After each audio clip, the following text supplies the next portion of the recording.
We're continuing in our fictionalized series based on the true crime story of a 15-year-old teenager who shot and killed a man before stealing $4 from his wallet. As I left our local juvenile justice center one afternoon, one of my very favorite people, investigator Roger Means, called me and invited me to participate in an interview with Raymond Davis's father. I relished that thought. I told Roger I'll sit back and take notes. He quickly said, no, I want you to direct the conversation. I figure we can learn a lot more about Raymond if his dad talks to a shrink, not a police officer. Within a few minutes, we reached the edge of an apartment complex that I confess I would not darken past supper time. I said that to Roger and he replied, I can tell you this, word gets around real fast when suits like you show up. We're not going to surprise anyone. A short distance from our parking spot, you could actually see the crime scene. I took note and asked Roger how long it had been since he'd walked through the chain of events that left one man dead to his family and friends and a teenage boy dead to society. It's been a while, Roger said. Maybe we'll swing by there later. My pistol packing friend and I walked up to the front of Building C, apartment 12. Roger rapped on the door, and in a moment, a young man appeared. It was Raymond's father. He stepped out onto the front porch in front of the apartment. He didn't roll out a welcome mat, but he was modestly hospitable. He most certainly was not intimidated by a police investigator, nor that investigator's psychologist friend. Tevis Davis? That's right, responded the young man. I'm Officer Means. I'm an investigator for the Office of the District Attorney. He announced that and whipped out his badge. This is Dr. Lee Carter. He's a psychologist who's working on your son's case. The judge ordered him to do an evaluation. I didn't have a badge to flaunt, so I did the next best thing and just dipped my head. You have a few minutes to talk? Roger asked him. Are you taking me in? Tevis asked. Roger said, no, we can just talk here if you'd like. The young father sat on a ladderback chair on the porch so he could establish home court advantage. Roger stood to his side while I positioned myself in front of him. You doing okay today, Tevis? I asked. By saying that, I was figuratively taking a seat at the conference table, such as it was. I'm okay. You're a doctor? I'm a psychologist. Tevis nodded his head. I asked him, have you ever talked with a psychologist or been evaluated before? I think so, he said. When I was in prison, I think I did. Yeah, I understand you haven't been home that long. I've been home a little over a year. I did 13 years in prison. What unit were you on? I do prison evaluations for a couple of parole attorneys. He told me I spent most of my time on Ferguson. I spent some time at Evergreen too. Evergreen, I said. That's maximum security. What were you doing there? Tevis smiled almost proudly. They just needed to keep an eye on me. So you were in prison for 13 years. What was your actual sentence?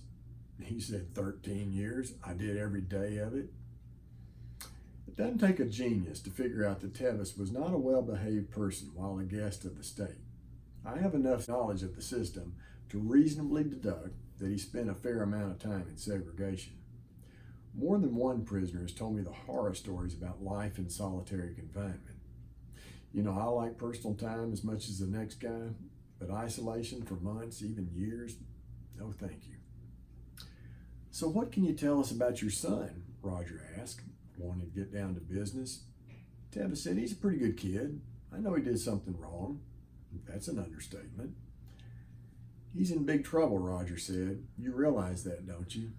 No question, Tevis said, but I know my son well enough to tell you he's good most of the time. Roger looked at me, signaling it was my turn to ask questions.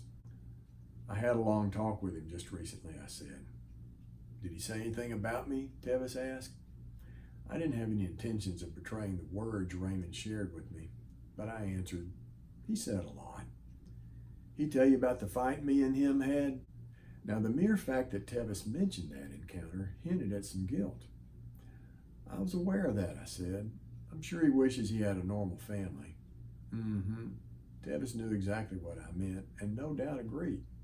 But once again, he said, he's not as bad as some people might think. He can be good too. Me and his mama didn't mix. Well, maybe we did when we were little, but after she got pregnant, you know. The parallels between Tevis and Raymond were striking, and not simply because they shared DNA. In the same way that Raymond was good-looking, at ease, mannerly, so too was his father. Both entered conversations without much reluctance and left the impression that they had nothing much to hide, but each one of them did. Tevis looked beyond me at the convenience store that stood approximately 200 or maybe a little bit more than that, 200 yards behind my back. I could see Roger's eyes following his. My gaze stayed on Tevis as he spoke. "I don't know," Tevis said. "I've heard a lot of stories about what happened. I knew the dude. He's all right, but he could be mean when he's drunk." Roger jumped back in. "Was he drunk? Did he provoke Raymond?" As he was asking that question, Roger was thinking of the potential final charge that would ultimately be tagged on Raymond. My focus was on the young person's presumed mental state at the time of the offense. "I don't know," said Tevis. "I don't think so. Nobody said, but it was a Saturday night, so maybe the guy had been drinking."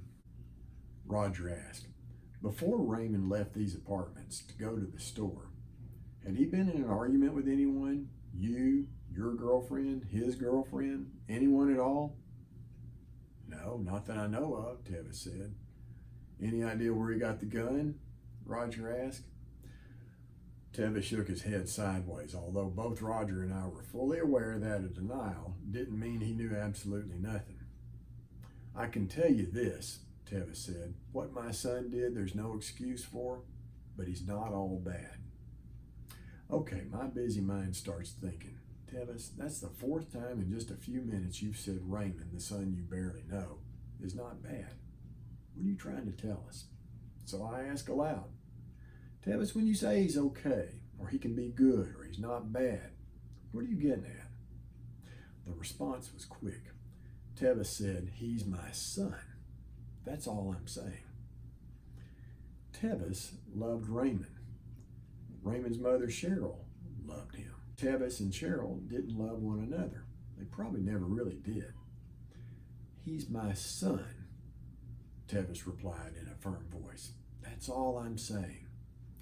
What a diagnostically interesting statement. You know, if I were Tevis, I'd probably say the same thing about my boy, even if no one else stood beside me. Some time back, when I first spoke with Raymond's mother, Cheryl, she told me Raymond had been pretty bad since childhood, the same as Tevis was ill-behaved when he was a young person. Within all of us is an urge to get rid of whatever we consider to be bad. The term bad is defined for us by our first caregivers. Adults tell little kids to quit whining because whining is bad, or not to get angry because anger is bad, or not to be self-absorbed because self-centeredness is bad. During the toddler stage, little ones recognize for the first time that they're their own person, separate and apart from anybody else. They learn that they're independent. Factually and metaphorically, they can walk toward or away from whatever pleases or displeases them. If parenting is done right, we raise the likelihood that little kids will leave toddlerhood with a healthy self-esteem and optimism. But trauma can provide a hotbed for shame. Shame, there's another interesting word. Every emotion we experience has a positive and negative function. No emotion is inherently bad unless and until it becomes imbalanced. The healthy side of shame creates enough guilt to make us want to act better. Alternatively, too much shame can poison a child's emotional, social, and spiritual progress. If children are over-controlled, over-criticized, over-managed, or merely overlooked, the net result might be a loss of self-awareness, or a lack of empathy, or a disdain for the status quo. So Tevis thinks his son isn't so bad. He explains that statement by austerely and frankly insightfully asserting, "He's my son." Whatever shame Raymond brought upon himself and his family was covered by this forgiving father. The public at large who hears that a 15-year-old boy shot and killed a man for $4 is likely to collectively wag its finger and pronounce to him, "Shame on you. you're bad. His father, however defective he was in that role, had a different perspective though. He repeatedly told me and Detective Dean and himself that his son is not so bad. Isn't that what the father in the famous story of the prodigal son did? Proclaim his son to be good, no matter how deep into the far country he had traveled? Now don't get me wrong, taking a man's life in the manner Raymond did is nothing but appalling. But I do believe Tevis's words highlight the way people judge the goodness or badness of another person. It's easy for me to pronounce a person completely contemptible or despicable or disgraceful when they commit an act I haven't committed or could not commit or would not commit. But here I am, standing on the porch in the projects, and the father of a boy who has killed a man repeatedly tells me that his kid is not all bad.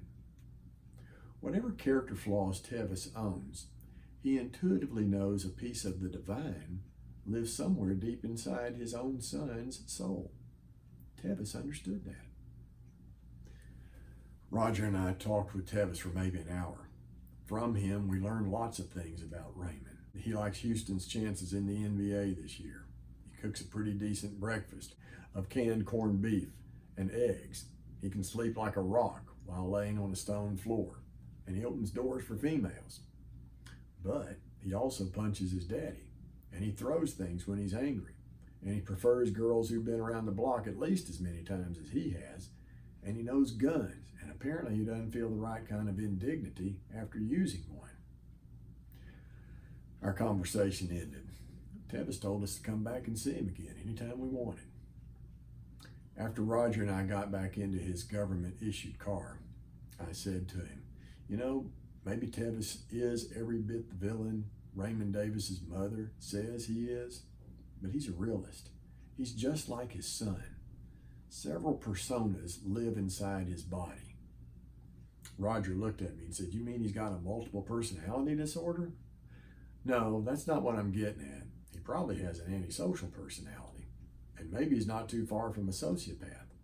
But what I mean is he's simultaneously soft-spoken and cold-blooded, laid back and aggressive, accepting of others and hateful to anyone who comes across him. See what I mean? But look at the guy, Roger said. Which side of him is winning? It's not the soft-spoken, laid-back choir boy. That's my point exactly. He's out of balance. Roger, you're a genius. That night, as I laid in bed, I closed my eyes and I tried to imagine Raymond as a 2-year-old boy. What toys, if any, did he receive on a Christmas morning? Did he have any playmates? Did any adult spend much one-on-one time with him? Who put him to bed at night? What was said or done to make him feel bad? To make him believe his world was out of control? To humiliate him into emotional indifference? Was Tevis, his father, a blind fool for assuming that his son is not that bad? Is the public foolish for believing he is all bad? Am I foolish for considering that Raymond is a mixture of good and bad? But if he were my son, would I hold open my arms for him, no matter his depravity?